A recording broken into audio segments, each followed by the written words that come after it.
Despite global outcry, Buhari defends Tinubu's victory. Welcome to the news and please subscribe to our channel. To get notified when we post hot juicy news updates, please click on the notification bell.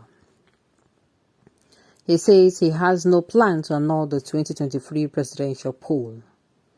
Despite the global outcry provoked by the conduct of the February 25th presidential election, President Muhammadu Buhari has risen in defense of the emergence of his fellow partyman and candidate of the All Progressive Congress APC, Bola Ahmed Tinubu, as a winner.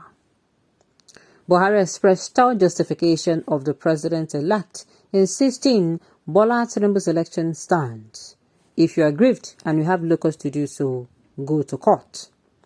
The president's comments were contained in a piece put together yesterday by presidential spokesperson Malam Garba Shehu as the takeaway from Buhari's recent visit to Doha, Qatar. Buhari also disclosed that at no time did he consider annulling the 2023 presidential poll, as that was the case of June 12, 1993 presidential election, presumably won by late Basharu MKO Abiola.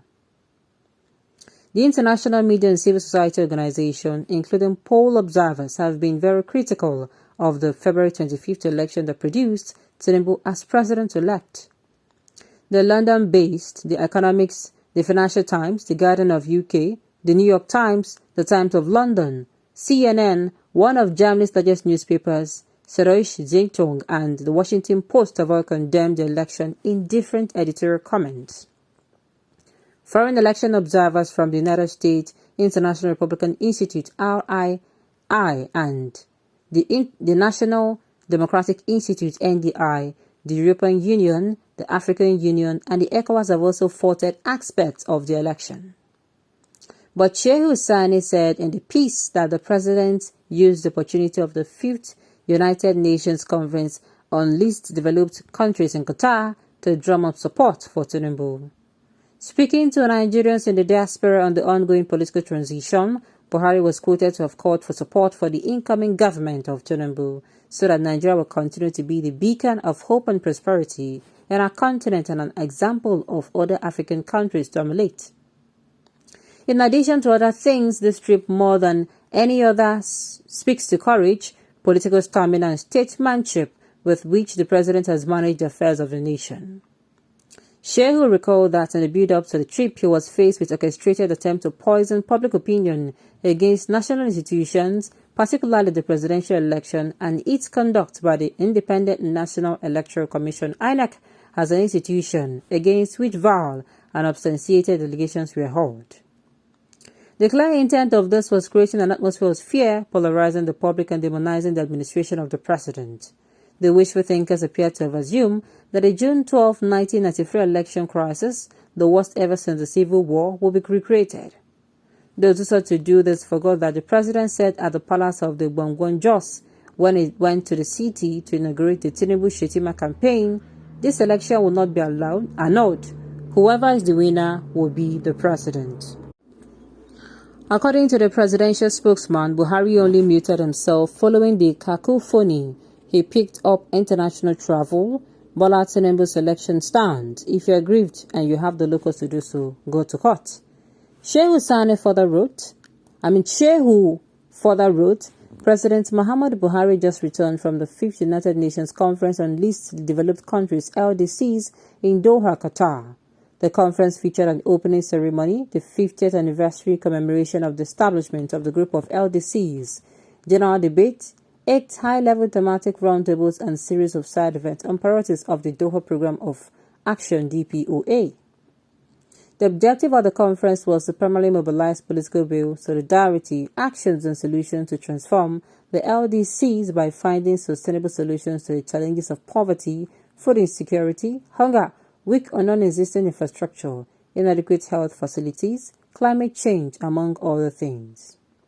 Expectedly, Nigeria participated in the general debate in which President Buhari delivered a national statement, while the Ministers of Environment, Education, Humanitarian Affairs, Industry, Trade, and Investment, Finance, Budget, and National Planning participated in the main thematic roundtables relevant to the policy of the federal government of Nigeria. These thematic issues were addressing climate change and supporting the environment, investing in people in least development countries to leave no one behind, enhancing the participation of least development countries in international trade and regional integration and resource mobilization, and strengthening global partnerships for sustainable development in the least developed countries. Nigerians saw much of it on TV, great visuals of accomplishments and possibilities from there. While in Doha, the President Buhari spokesman added, held series of talks on his sidelines, meeting chairman of ECOWAS and President of Guinea-Bissau, Umaru Sissoco Embalo, who brought the news of the forthcoming icon of the democracy awards to Buhari. The transitional president of Chad, General Mahat Idris Deby Itno, who got assurances of support for the democratic transition going on in the country, with both leaders appreciating the sustained momentum in the transition, and another meeting with the Vice President of Iran, Mohsen Massoudi. Here, both leaders discussed ways to further strengthen economic cooperation, especially in the sector of energy, infrastructure, and culture. Shehu stated, he added, President Buhari told the Iranian Vice President that he fully supports the strengthening of relations between our countries, as we have complementaries, especially in energy production. The president also had another important meeting with the father of the current leader of Qatar, the host country, Sheikh Hamad bin Khalifa Al Thani. The two leaders discussed ways to increase commerce, make people-to-people ties even stronger, cooperation in areas of energy, culture, and other important issues. President Buhari used the opportunity to visit to speak to his guests about the recent election in Nigeria and the fact that a new president will be taking over in less than 3 months. He hoped that the strong relations he had built between those two countries will continue to endure in the new administration. The highlight of the conference for Nigeria was a national address on the theme of this year's event, From Potential to Prosperity, a speech that observers described as strikingly activist. In it, the president criticized the current structure of the global financial system, which he said places an unsustainable external debt burden on the most vulnerable countries. Buhari warned that such debt burdens would make it very difficult for LDCs to meet the 2030 agenda for 17 Sustainable Development Goals (SDGs). According to Shehu, in 2015, the world came together to endorse the 2030 agenda for 17 Sustainable Development Goals. There were no doubt that it was highly ambiguous and would require leaders around the world to be fully committed for the SDGs to be achieved within the projected time. 8 years on, the possibility of achieving the SDGs remain bleak for many countries, particularly the least developed countries. The difficulties in achieving the SDGs are numerous and were further compounded by the COVID-19 pandemic, the continued threat of climate change, and recently the Russia-Ukraine conflict.